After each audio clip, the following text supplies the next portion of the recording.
Sanibonani ngiyalibingelela igama ngumcasiseli isiminyaminya sentombi zasemzingwane exhubeni kokho kumayabu uhlelo Ezakithi TV isiqephu sikaMaskandi saqhubeka ngama interview kaMaskandi silokhu siza nabaculi omunye nomunye sazoqhubeka kube mnandi kanjalo kweZakithi TV namhlanje ngivakashelwe insizwa lapha uNgomane Yadlula iphansi likaMdingu ufana kamgqibela umnotho wagqibela amantipa siphini kwahlabela ukuze ufuza phela muhle ngalonga ngemphaza makho ngicasiza ikhuzingana ko yini manje ngale talent lokuqoma lahamba intombi yamasemzondela kuvuva imali sebenza amasoka nimtshela khosoka ladla kahle imbangikhaya uzobuya wafa isikhwela sanibona bafowethu uNgomane lokhulumayo insizwe edabuka phansi eCholotsho eGaria bafowethu uNgomane ovela ku TV Ezakithi Ezakithi TV yikho Ngomane insizwa ngilanda phansi le eGaria eJwane iziqholo zaseJwane hey kunzima lapha ngathi akahambi yedwa uze ehamba lapha nesimomondi yasentombi sizongitshela ukuthi siubani njalo yini umsebenzi wakhe la eqenjini likaNgomane. Sayibonani balandeli igama lami Mfazi China PR. Wena uPR public relations. Yebo. Umsebenzi wokuxhumana lenze njani ubaxhumanisa kanjani abalandeli neqhawe lami lapha uNgomane? Ngiyabaxhumanisa first ngibahlanganise entambeni zokuxhumana ukuthi sihlanganise first into esiyabe sifuna ukuyenza ngesikhathi. Hayi ngiyakuzwa mama ngiyabuya ku Ngomane siyawubona umculo kaMaskandi lo osungene kuwo nokuthi ukhule kangakanani wena unaso ispace sakho lapha ya ispace mntaka baba ngasho sona sikhona kodwa ke hey ngendlela uMaskandi osusebaningi ngakhona hey nami ngokungathi novadlwana olukhona bayakuphusha so ngizwe lapho uthinta ukuthi uMaskandi asebe baningi ngakhona yini lelikhulisa kangaka uMaskandi mntaka baba angazi namothi into ngathi mhlawumbe sikhulisa kakhulu inoma siyawuthanda uMaskandi inoma mhlawumbe abanye bafika ngeenhloso zabo mhlawumbe afu ngoba into kaMaskandi ngiyu-understand kahle khona abanye bafika mhlawumbe bafika ukuzothuka abantu emculweni khona bafika bezodlulisa imiyalezo yokududuza abantu abanye bafika imiyalezo ehlukahlukile ngoba vele uMaskandi sibaningi kangaka uyabona engifuna kahle ukuthi ngikuzwe ukuthi uMaskandi okwenza ukhule kungoba kunemali eningi ongabe kungoba uyathandwa kakhulu uyathengwa ngoba phela ngiyabona liyahluma libabaningi lingabaculi kwenziwa yini kahle yinto engifuna ukuyithola kahle ukuthi kumnandi kakhulu yini lapho kuMaskandi kuMaskandi mntaka baba khona kumnandi ngasho kumnandi kuMaskandi futhi nemali yona ikhona khona impela efinyelela kibo kahle khona impela efinyelela kibo kahle noma nje ingafiki mhlawumbe kithi sonke ngendlela yakhona abanye sesesemuva kodwa ke yona ikhona imali kuMaskandi kodwa angazi into endlela yenza ukhule ngakhona ube mkhulu kangaka ngoba bonke beza kuwo bonke abantu beza nangazi kukhona abanye abantu baze bathi bona uMaskandi unebhathi so engifuna ukunderstand ukuthi umuntu usuka ngale ngoba ngiyabona abaningi babecula irumba abanye babecula igospel bashiya konke lokho yabeza kuMaskandi engikhomba ukuthi khona into eattract abantu to uMaskandi engayaziyo mina ukuthi yini abantu mhlambe abanazo izinto abazenzayo ngale babona kusenzakala something nguMaskandi hey mntaka baba yazi angazi noma mhlawumbe abantu balandela igama lokuba zinkunzi bazongixolela kodwa ke abazinkunzi angiqondanga lokho okay lezinkunzi awuthi ngeke ngizwe lapha kusisi wami sisi njengomxhumanisi weqembu li uNgomane lapha yiziphi izinto engathi lingomama kanje ngoba ngiyabona ukuthi uMaskandi udominate kakhulu obaba abo PR abakhona esinokubabiza ukuthi izinduna zabalandeli angazi ukuthi wena sizothi indunakazi noma sizothi angazi kodwa ngoba ushilo PR kodwa engifuna ukuzwa ukuthi nibhekana nobunzima obunjani lingomama kuyo le industry edominate obaba kakhulu. Unzima esuka ngibhekane labo ukuthi kunzima ukuthi ufollow baba ungomama kakhulu ngoba ungaliphosa elinye igama obaba lingayehli kahle kodwa ma igama liphosa ngubaba kubomama ku-right, ma umama eseliphosa kubobaba kusuke kungabi mnandi, kusuke kungani usuyehlisa isithunzi sabo. Ikanti uyabe ungayehlisa isithunzi sabo, uyabe ukuthatha ngendlela ukuthi ungumlandeli, usapota njani ithimu, uyithanda njani iqembu. So esikhathini esiningi kusuke kube nzima ma ungumama ukuthi utshele obaba into yokwenza, ngoba abanye ngobaba abakhulileyo kunjalo impela ngoba masibatshela ngiyabheka ngibona ukuthi isikhathi esiningi induna yizo mhlambe eziqhamuka nokuthi kuthiwe namhlanje kugqokwa ukuthi mase siye endaweni eyikuthi namhlanje abalandela bayenza ukuthi umama nje mayisetshela ubaba ukuthi hey baba kusasa sigqoka igiba akekho nje umuntu ogqoka ishati. Ngicabanga ukuthi uba lobunzima phela ohlangana nabo entweni enjalo. ya kuba lobunzima kakhulu, ngoba ngiyatsho ukuthi hayi kumele sigqoke umbalo onje, omunye uyakutshela ukuthi yena ufuna umbalo onje, omunye ethi mina ufuna ired, kumele thina sigqoke iwhite. Uthola ukuthi sithi hayi asenzeni okungumcimbi okuncane, omunye ukutshela ukuthi thina sila imali enjalo o asila sikhathi. So esikhathini esiningi kuba nzima umama ukufollow baba. So ngibuze omunye umbuzo ongathi uzoba nzima. Yini ushintsho wena oweza nalo kwiqembu uNjomani, ngoba mhlawumbe uqale nini uhamba nalo? Ngiqale 2017 nalo lafonywa 2017 noma umthole semile? No, angimthole semile vele iqembu likhona. Yini mhlawumbe okufakileyo wena lapha ongasho nawe manje ukuthi hayi since kufike mina iqembu lithe one step la phambili ngalokho? Ngathi since kwafika mina ngathola kungalama t-shirt, ngathi akuprint ama t-shirt egroupini kwenzela ukuthi aye kupha ama t-shirt igroup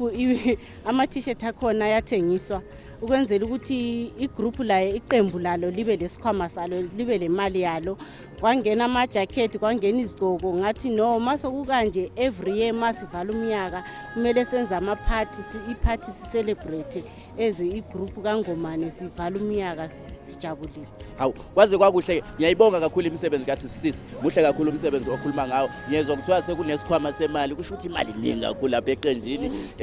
kunama jacket nani okukhona. Hayi kuyacaca impela ukuthi hayi ubhuti wabona kahle ukuthi akuphethe umama uzohola iqembu kule industry egcwele obaba kakhulu, ngoba amaqembu amaningi induna nje eziholayo zingobaba. Qhawulama ngicabanga ukuthi awukakalali sisendawonye sasekhona ngithi Sasekhona Nkosi yami. sesizo kwazi ukuthi siqoqe umsebenzi wethu. Engizothanda ukuthi ukudlulise kubalandeli bezakithi TV, yini into oyifisa ukuthi kuMaskandi iyenzeka engenza ukuthi singakuboni lokho besikhala ngakho ukuthi uMaskandi uyakhula, abalandeli abaculi actually bayakhula besiba baningi, kanti umculo wona awukhuli ngesivinini lesi esibona kukhula ngaso abaculi. Uyangizwa ngithi kukhula abaculi, inamba yabaculi iyakhula, kodwa uMaskandi wona njenge genre, uMaskandi njenge industry, ngithi uMaskandi industry awukhuli, ngoba bathi siyabheka amanye ama industry siyabona abaculi bakhona banemali, bahamba ngemoto ezinkulu ezithile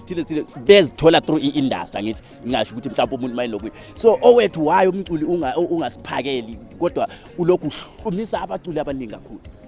Mntababa ngicabanga ukuthi lapho kungena inhlonipho khona kahle eqinisweni. uMaskandi angisho ukuthi awunanhlonipho kodwa ezinye ingoma like mangathi silandele ezinye ingoma zabafowethu ezinye ingoma ngeke sikwazi ukuzidlala sinabazali ngeke. So uchaza ukuthi lapho kungena inhlonipho khona kwandi ukuba nabantu abaningi vele imali ayibi khona kahle, even noma ngabe mhlawumbe sithi sekukhona mhlawumbe umuntu ofuna ukuzosponsor, uma engathi efika endaweni njengaleyo mhlawumbe efice ngathi sokunehawu phakathi sokuyaliwa, akusibo bonke abantu abathanda ihawu kunjalo. Mangikuzwa kahle lapha uthi okunyathezela kakhulu ukukhula kwaMaskandi as industry ukuthi abantu besaba ukuzotshala imali endaweni mhlawumbe engenanhlonipho kanjalo nje. Ngicabanga ukuthi kunye kwakhona ngaba yikho lo kumpela, ngoba kahle into enhle kufanele ibe nenhlonipho eningi phakathi angithi. So ima ngabe inhlonipho ingasekho ngaleyo ndlela le abantu abangayijabulela, bakhona abakuthandayo ukuthi kube libhulu ihawu, bakhona abangalithandi. mhlawumbe uthola ukuthi ke mhlawumbe abangakuthandiyo pho-ke inhlonipho leyo khala ngayo bafo singayigqugquzela kanjani kumasikandi nje sesigoqa nje uhlelo lwethu singayigqugquzela kanjani inhlonipho kubaculi ngoba ke umasikandi sometimes kukhona ukuthi lokhu thina sithi inhlamba sometimes kube mnandi kwabanye lokhu mhlawumbe wena othi akusinhlamba omunye umuntu akubone kuyinhlamba so singenze njani ukuthi sikwazi ukukhulisa umculo unjalo unenhlamba hey mntakababa ukuthi sewukhulisane kunjalo kunenhlamba kuthiwa ukukhulele ekukhuleni Kwasikuyekele ukukhulela ngithi mama khule ngokukhula abaye befisile nawo ukuthi bezosupporta mhlawumbe naba ama sponsor mhlawumbe ayi nathi singakhala impela ukuthi afike asizame kakhulu into esikhala ngayo kakhulu kumasikandi ukuthi sithola ama sponsors so thinga impela ngobuningi amaqembu amaningi kahle kahle sihlushwa indaba mhlawumbe ukuthi imali izinga lemali liyashaya siyafisa impela ukungena istudio mhlawumbe ezinkulu ezifana nalezinye ngeke ngizigamagama okungena khona abanye abafowethu abagcina bethi sebengena khona bese bejikijela amatshe futhi into abangapha phansi liyabona nathi siyafisa abafowethu okukhona abantu base befika kulezi istudio ezinkulu bese bejikijela amatshe bethi kukhona abacula ngapha estudio ezincane bese beginqela amatshe phansi ukuthi mhlawumbe ngazi ophansi vela ahlale phansi engakhuphuki hayi yiluzwa kahle impela udaba akhala ngalo mfowethu uthi abafowethu bathi bangabe sebeseyistudio ezinkulu ngale bese beginqela amatshe bebukise ngalabo baseyistudio ezincane kodwa kube kanti iminwe bathi ayilingana ngithi umuntu uyakhula aze afike kulezi lobanga lokuthi naye afike kuleso studio kunjalo impela mntababa kunjalo impela kodwa ke bathi kubekezela la kuzala impumelelo kunjalo so bekezela noma kunzima kunjalo sogcina sifikile ngathi phezulu le lapho kuyiwa khona. Siyabonga kakhulu Ngomani ngijabule kakhulu ukuthi ufike namhlanje usivakashele kulelo hlelo lweZakithi TV kakhulu. Ngeke ngibuze umbuzo olula ne njengoba ubona ama interviews weZakithi elokho eqhubeka kanje umuphi umculi ofisa ukuthi ngim-interview kokuzayo oyi-1 omaskandi umculo engafisa mhlawumbe uthi hey bafowethu oyi-1 bafowethu libaningi kakhulu lizongiqolela kodwa kuzamele ngithathe oyedwa nje kuphela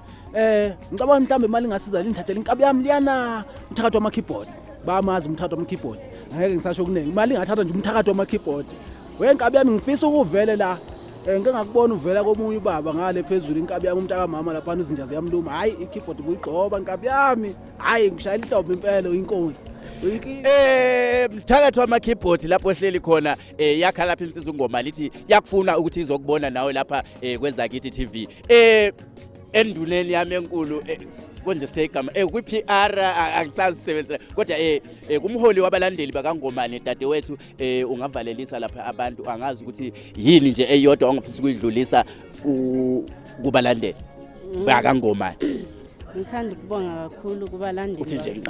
bakaNgomani lokuthi masi sibambisana ngazo zonke izikhathi yonke into esikhulumayo sibambisane siphushe kanye siyancane kancane siyofika lapho esifuna ukuya khona asingeke size sifly sicine sesifike kwesinye stage okungamelanga sifike sona kumele sisihambe step by step noma ukukhuphuka kunzima kumele sikhuphuke size siyofika lapho esifuna ukuya khona silokho sithi support iqhawe lethu singabuyeli emuva singadina siyabonga isupport yenu.